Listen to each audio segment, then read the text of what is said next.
Good evening everyone. तो स्वागत है आपका ड्रीम सेतु एजुकेशन में। मैं विनीता, आपकी एजुकेटर, आपकी ट्यूटर। तो बच्चों, ईवीएस में हमने काफ़ी सारी चीज़ें कर ली हुई हैं। अभी तक का हमने फूड एंड न्यूट्रिशन कर लिया है, हमने प्लांट्स एंड एनिमल्स के अच्छे से फैक्ट्स जो हैं, काफ़ी सारे इंटरेस्टिंग फैक्ट्स हैं, उनको कर लिया है। हमने कुछ क्वेश्चंस भी लगाए हैं। ठीक है बच्चों, और उसी सीरीज़ में फैमिली एंड फ्रेंड्स हमने कंप्लीट कर लिया हुआ है। तो सीरीज़ में आगे बढ़ते हुए अब हम आज क्या करने जा रहे हैं, वाटर। वाटर यानी कि जल। तो बच्चों, जो वाटर है या जल है, तो वो एक ऐसी चीज है जो कि हर एक प्राणी जो भी इस धरती पर रहता है उसके लिए बहुत ज्यादा जरूरी है। बहुत ज्यादा क्या है, बिना उसके पानी के कोई भी जीवित नहीं रह सकता। हर एक प्राणी को, हर एक पशु पक्षी पौधों को, सबको पानी की, जल की बहुत ज्यादा आवश्यकता होती है। और बिना पानी के हम अपनी लाइफ में कोई भी किसी भी चीज की हम कल्पना नहीं कर सकते। या पानी है तो हम क्या करेंगे, पानी है तो हम घर में जो भी घर के काम होते हैं, कपड़े बर्तन झाड़ू पोछा वगैरह वगैरह, हर एक चीज में पानी की इतनी जरूरत है। बिना पानी पीना तो हमें सबसे ज्यादा चाहिए कि हमारी बॉडी वैसे ही क्या कहते हैं, 70% जो हमारी शरीर का भाग है वो किससे बना हुआ है, जल से ही बना हुआ है। हमें हर एक चीज के लिए पानी की, गर्मियों के दिन है तो आपको दिख रहा होगा, हमें जूस पीना है, हमें कुछ अलग अलग टाइप की वेराइटीज ऑफ ड्रिंक्स चाहिए। तो हर एक चीज में क्या है, पानी मौजूद रहता है। ठीक है, और इसी पानी की वजह से क्या रहते हैं बच्चों, जीवित रहते हैं। तो ये पानी बहुत ज्यादा इंपॉर्टेंट है, बहुत ज्यादा जरूरी है। अगर मैं बात करूं पानी की, तो पानी जो है हमारी धरती पर बहुत ज्यादा अमाउंट पे तो हमारी धरती पे पानी मिलता है। ठीक है, water is renewable resource which is essential for sustain of life. It covers 3 by 4th of the Earth's surface, or the total water present in the hydrosphere 97%. अब देखो बच्चों, जबकि हमारा जो पानी है, हम जनरली इंडिया की ही बात कर लूं, इंडिया तो 3 जगह से हम पूरे ओशन से घिरे हुए हैं ना, और हमारे वर्ल्ड में भी ऐसा ही है। लगभग 97% ऐसा है पानी कि हमारा कहाँ है, ओशंस में। सिर्फ और सिर्फ 97% पानी, इतना सारा पानी, तो सिर्फ और सिर्फ 3% पानी ही ऐसा है जो कि पीने, उस 3% पानी में से भी हमारा 72% तो हमारे ग्लेशियर्स में ही जमा हुआ है। और जो कि सारा सारा 72.2% पानी जो कि ग्लेशियर में जमा है, इस ग्लेशियर वाले पानी को क्या हम इस्तेमाल ही नहीं कर सकते। ठीक है, और उसके अलावा जो 22.4% पानी है वो जाके जमा हो चुका है हमारी धरती के जमीन के अंदर। ठीक है, तो ये अब बचा कितना, इतना सा पानी जिसे हमें इस्तेमाल करना है, और जिसकी कीमत अभी हमें उतनी ज्यादा नहीं लगती। लेकिन क्योंकि हमारे पास ना, हम लोग मस्त शावर ले रहे हैं तो शावर खुला छोड़ रहे हैं, पानी घर पे आ रहा है तो बिल्कुल नल खुले छोड़ दे रहे हैं कि हमें कोई दिक्कत नहीं है, टैंकीज भर तो रही है, सोसाइटीज में हम रह रहे हैं तो हम अपने जनरली भी काम कर रहे हैं तो भर बाल्टियों भर भर के पानी गिरा रहे हैं। तो कीमत उस इंसान को उसकी पता होती है, उस प्राणी को उसकी पता होती है, इंसान या जो प्राणी उस संकट को झेल रहा है। काफी सारी जगह हमारी ऐसी मौजूद, जहाँ पर क्या है, पानी का बहुत ज़्यादा संकट है।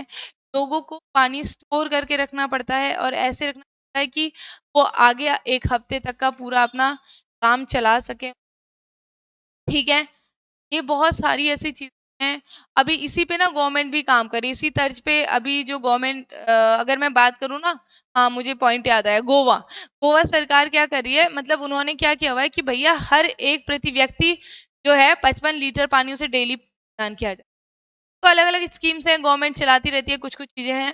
ठीक है, तो हम बात कर रहे थे यहाँ पे जो हमारा 72% हमारे ग्लेशियर्स में वो बर्फ के रूप में जमा हुआ है पूरा पानी। ठीक है, और आपके 22.4% आपका ग्राउंड वाटर के रूप में जमा है, और कुछ सॉइल मॉइस्चर के रूप में है। ठीक है, तो ये पानी ऐसा है कि ग्लेशियर तो आप लेके आ नहीं सकते एकदम से। ठीक है, भूमिगत जल जो भी है, हाँ हम क्या करते हैं, हैंड पंप्स खोद देते हैं, बोरवेल खोद लेते हैं, तो उसके जरिए हम उस पानी को ऊपर ले आते हैं और उस पानी को इस्तेमाल कर सकते हैं। ठीक है, वाटर ऐसी चीज है, जल ऐसी चीज है बच्चों, तो हम क्या कर सकते हैं, खो नहीं सकते। ये हमारे लिए बहुत ज्यादा जरूरी है। अगर जल नहीं रहा तो हम बिल्कुल नहीं। ठीक है, रिमेनिंग 0.36% इज फाउंड इन, और उसके अलावा जो आपका 0.36% है वो आपके अलग अलग लेक्स में पाया जाता है। ठीक है। और रिवर्स में, स्ट्रीम्स में और स्वैम्स, छोटे के, ठीक है। Water resources can be classified into two categories, हम इनको दो में कैटेगराइज करते हैं, एक फ्रेश वाटर और एक होता है आपका, क्या होगा ये, इसको इस कंसिस्ट ऑफ, अब जो फ्रेश वाटर के अंदर आपके सारे कौन से आ जाते हैं, एक फ्रेश वाटर होता है, दूसरा होता है सॉल्ट वाटर। फ्रेश वाटर के अंदर आपके सारे आ जाते हैं, ये आपकी नदी है, झरने हैं, ठीक है, लेक्स हैं, पॉन्ड्स हैं, ये सारे के सारे, और जो बारिश का पानी होता है, ये सब आपके किसके अंदर आ जाता है बच्चों, फ्रेश वाटर में, ठीक है। अब जो ओशन यानी कि सॉल्ट वाटर रिसोर्स के अंदर आ जाते हैं, सीज हैं, ये सारे इसके अंदर आ जा सकते हैं। अब भैया, अब कहें हम कि 97% तो हमारे पास पानी है, अब 97% पानी होने के बावजूद भी वो पानी तो हमारे किसी काम का है ही नहीं ना, सॉल्ट वाटर है, ना उसे पी सकते, ना उसे कपड़े धो सकते, क्योंकि कपड़े वगैरह भी साफ होते नहीं है उस, ठीक है, ना उसे बर्तन धो, ये किसी भी काम में उसको इस्तेमाल नहीं लाया जा सकता है, क्योंकि वो पानी ऐसा है कि बहुत ज्यादा हार्ड होता है, और सॉल्ट मिले होने के कारण, हार्ड होने के, इन पानियों के कारण हम उसका इस्तेमाल अपने घर के कामों में या फिर दूसरे पीने वगैरह के लिए हम इस्तेमाल नहीं कर सकते, ठीक है। तो हमारा जो ये इतना पानी है, यही हमें इस्तेमाल करना है, बचा के रखना है, ठीक है। अब वाटर के हमारे जो जल है, जल की कुछ प्रॉपर्टीज होती हैं, काय होती हैं, अब क्या क्या प्रॉपर्टीज, सबसे पहली बात तो है, तो आपका जल है वो H2 कहा जाता है, वाटर, ठीक है, जिसमें आपका 2:1 का रेशियो होता है, यानी कि दो आपके हाइड्रोजन और एक आपका ऑक्सीजन है, तो इससे ही आपका क्या होता है, जल मिलके बना होता है।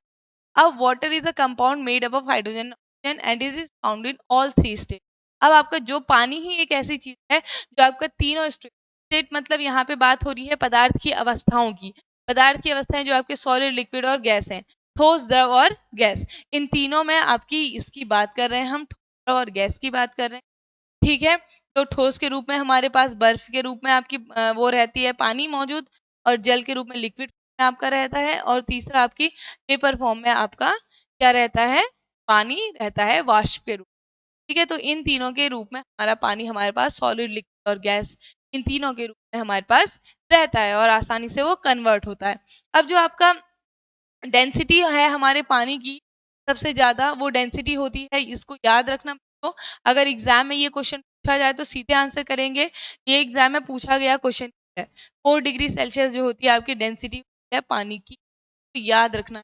और जो आपका पानी होता है वो आपका कलर, रंगहीन, गंधहीन, स्वादहीन, कलरलेस होता है आपका, कोई भी उसमें ट्रांसपेरेंट होता है, कोई ऑर्डर नहीं होती है, कोई भी टेस्ट है, अगर आप उसमें कुछ चीजें मिला दें तो उसका जैसा टेस्ट लगता है। दूसरी बात, पानी में ना कोई आकार होता है, ना उसका आयतन तो होता है, आकार नहीं होता इसका, ठीक है। तो जिस भी बर्तन में आप उसे डालोगे, चाहे बॉटल में जाओ, मग में डालो, बाल्टी में डालो, तो उसी का शेप वो ले लेता है, ठीक है। लिक्विड्स के साथ जनरली ऐसे ही होता है। तो जिसमें भी आप डालोगे उसी में, जैसे चीनी डाल दोगे तो चीनी जिस तरह मीठा हो जाएगा, नमक डालोगे तो नमकीन हो जाएगा, ठीक है। तो ये सारी बातें होती हैं आपकी पानी की। और क्या कह रहा है ये वाटर, अब water takes the shape of vessels, हमने बता ही लिया।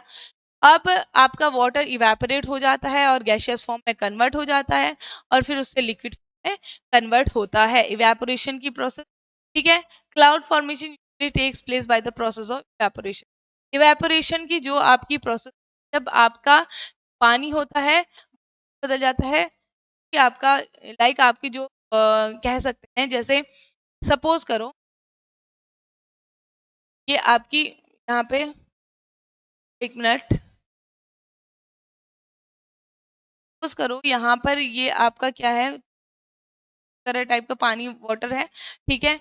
अब आपके जैसे ही यहाँ पे ये सन है, ठीक है, जैसे आपका सन क्या करता है कि के प्रेजेंस में आपका वाटर है, इवेपोरेट हो जाता है, और ऊपर जाके ये बादलों के कन्वर्ट हो जाता है, और फिर ये बादलों से वापस नीचे आ जाता है, ठीक है। ये आपका जल चक्र भी, ठीक है, क्या कहते हैं इसे, जल चक्र।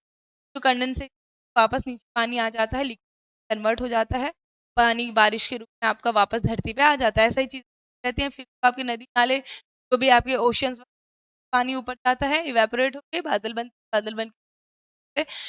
नीचे आ जाता है। ठीक है, तो evaporation takes place at all temperature, और इवेपोरेशन के लिए ऐसा नहीं पर्टिकुलर टेम्परेचर आपको चाहिए होगा, ये किसी भी टेम्परेचर में जाके आपका इवेपोरेशन होता है। जैसे अगर मैं बात करूं, अगर गर्मियों की बात करूं तो गर्मियों में आपके कपड़े ज्यादा आसानी से सूख जाते हैं, है ना, कंपेरिजन टू की पड़ती है और आपके कपड़े काफी तेज होते हैं, वजह से आपके कपड़े पानी होता देते हैं और काफी आसानी से वो सूख जाते हैं।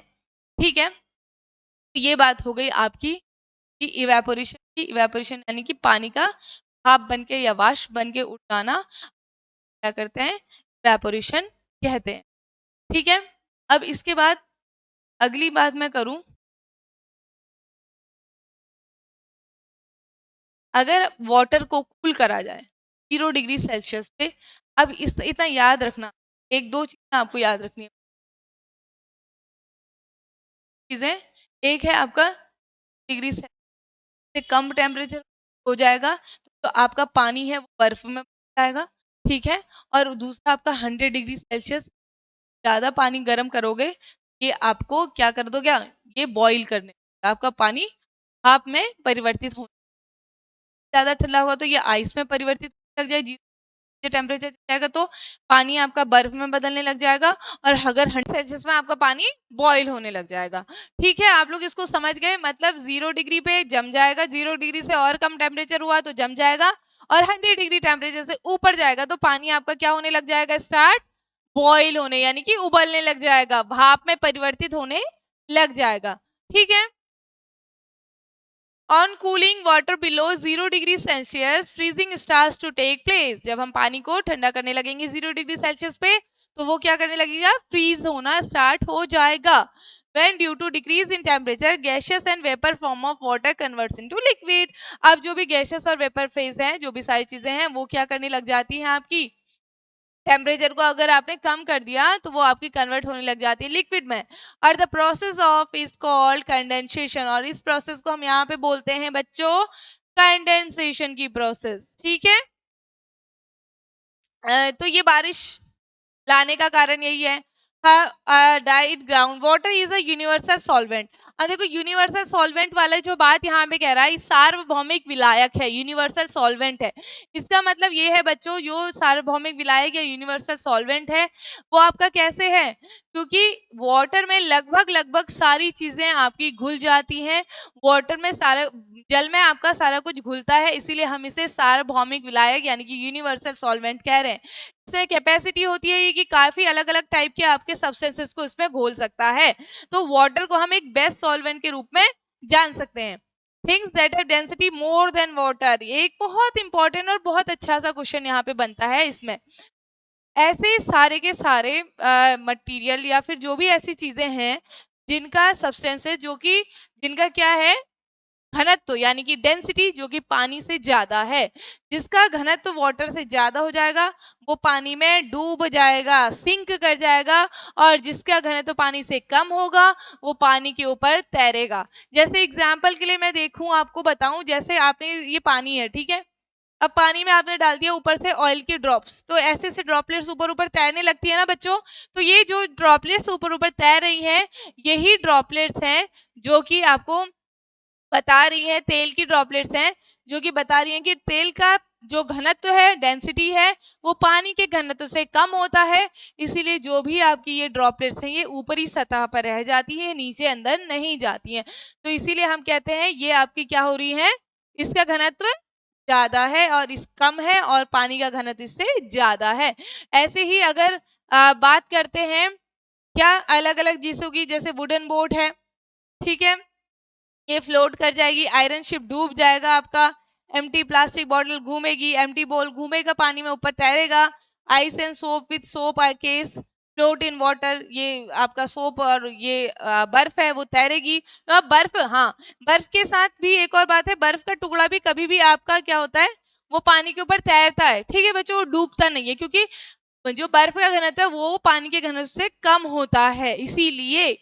ठीक है, ये सारे एग्जाम्पल हैं कि क्या डूब जाएगा और क्या तैरेगा, आपके किसके ऊपर, पानी के ऊपर। तो पानी ऐसा है जिसके घनत्व जिसका ज्यादा होगा वो पानी में डूब जाएगा और जिसका घनत्व कम होगा वो पानी के ऊपर तैरेगा। अब जो हम बात करते हैं, जो वाटर है वो आपका कन्वर्ट हो जाता है किसमें, गैसियस फॉर्म में, जब उसे क्या किया जाता है, बॉईल किया जाता है।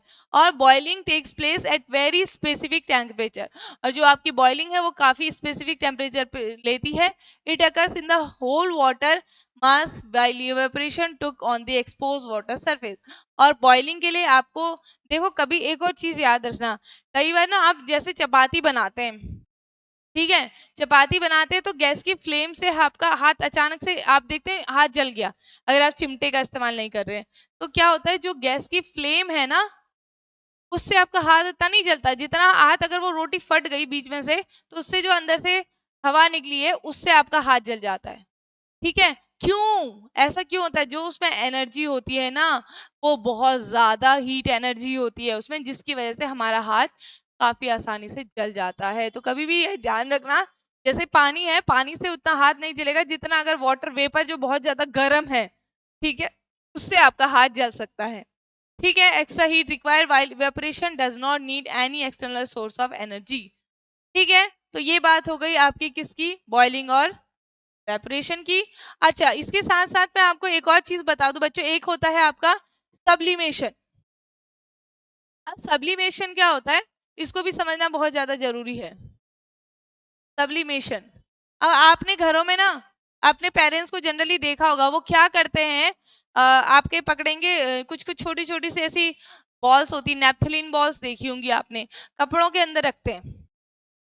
ठीक है, तो अब क्या होता है, कुछ दिनों तक तो वो वहां होती है, फिर छोटी छोटी होते जाती है और फिर एक दिन गायब हो जाती है, देखा होगा ना जनरली। तो ऐसा क्यों होता होगा पता है, सब्लिमेशन का कारण है। सब्लिमेशन की वजह से, सब्लिमेशन एक ऐसा प्रोसेस है जिसमें आपका क्या होता है, जो भी आपकी ठोस है यानी कि सॉलिड है वो आपका डायरेक्ट कन्वर्ट हो जाता है गैसियस फॉर्म में, उसमें बीच में वो लिक्विड में कन्वर्ट नहीं होता, सीधा सॉलिड आपका किस में कन्वर्ट हो गया, सॉलिड कन्वर्ट हो गया आपका लिक्विड में। तो इसे ही हम बोलते हैं, सॉरी, सॉलिड कन्वर्ट हो गया लिक्विड में नहीं, सॉलिड कन्वर्ट हो गया गैस में। ठीक है, तो इसे कहते हैं हम सब्लिमेशन।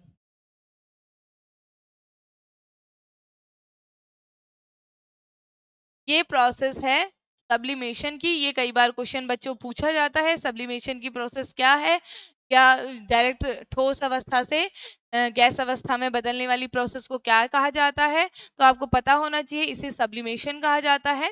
ठीक है, तो ये क्वेश्चन आपका जनरली पूछा जाता है। तो बच्चों आज के लिए इस वाले टॉपिक में इतना ही, इस टॉपिक पे आगे हम और भी बातें करेंगे, जैसे इसके वाटर के अलग अलग हम देखेंगे क्या क्या यूजेस होते हैं, और जल चक्र के बारे में थोड़ा सा आज हमने पढ़ा, और वाटर पोल्यूशन के बारे में और चीजें जानेंगे समझेंगे, क्या क्या चीजें होती हैं, कैसे उसे रोक सकते हैं, कैसे क्या करेंगे, इसको हम अपने अगले वीडियो में देखेंगे बच्चों।